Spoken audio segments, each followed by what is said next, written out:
5 behavioral issues which are not ADHD, Attention Deficit Hyperactive Disorder. Let's look at 5 behavioral issues which are not ADHD, Attention Deficit Hyperactive Disorder. While these difficulties may be found along with ADHD, it doesn't mean that they are symptoms of ADHD. The 5 problems we'll discuss are anxiety, depression, disruptive behavior, learning disabilities, and sensory integration disorder. Please believe me, I don't want to make your life more complicated. Yet if we wish to approach treatment and outcomes with a degree of scientific objectivity, an accurate understanding of a child's behavior is essential. Unfortunately, we live in a time when all kinds of behavioral problems are herded under the umbrella of ADHD. But what if some attention problems have a different foundation? And what if psychostimulant medication isn't always the best response to behavioral problems, even those that appear to involve hyperactivity? 1. Anxiety is a problem that may easily affect attention because a child can be preoccupied with internal thoughts or worries. As a consequence, he or she may appear to be zoning out. An important question to consider is whether your child is equally distracted when he or she is relaxed. If not,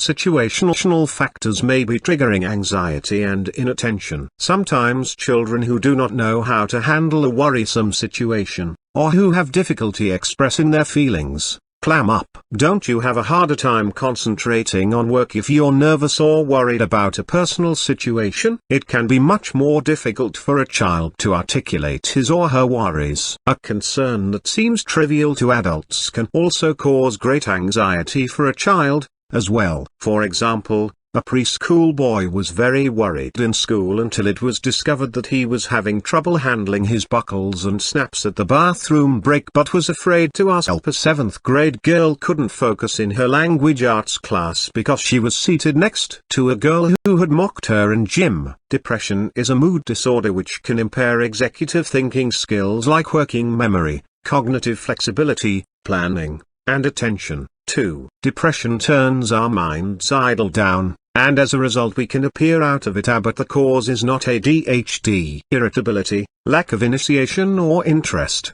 and inattention may be symptoms of depression or ADHD. Of course, most children can't describe exactly what they feel, or whether a problem or poor focus came first. In such cases, it is critical to evaluate a child's behavior in multiple contexts, and to determine if an improvement in mood helps focus. Some dual-action antidepressants such as Effexor, trademark, which affect norepinephrine, enhance executive thinking skills much better than other antidepressants. Please consult your doctor about possible advantages of dual-action antidepressants for children with both a low mood and executive dysfunction. 3.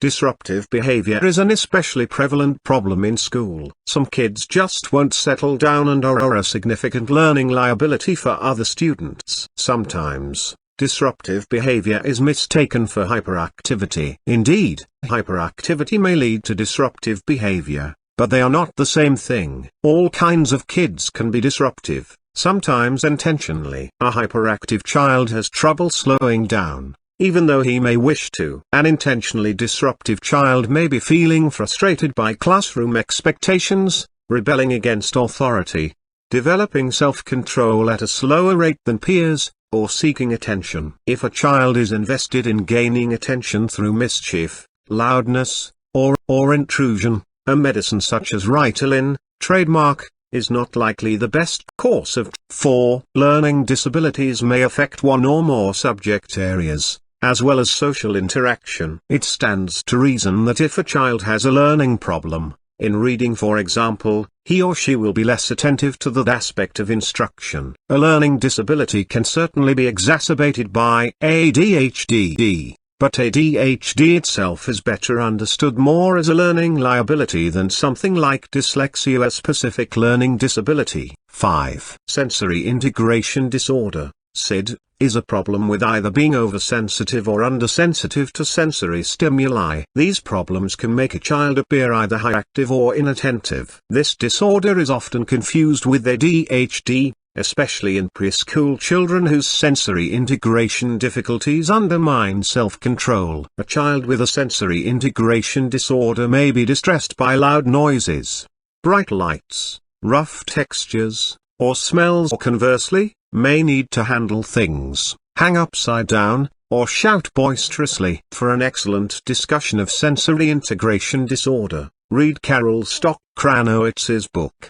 The Out-of-Sync Child. Each of the disorders described above could potentially be found along with ADHD, in which case both disorders need to be treated. Without question, ADHD is a major health epidemic facing children. The Center for Disease Control and the World Health Organization have both affirmed this fact. In the midst of managing this crisis, we've got to work hard to resist one-size-fits-all thinking. Let's make sure children's behavior is carefully evaluated and understood within a social and emotional context. If we were the person being treated, we wouldn't expect or accept anything less.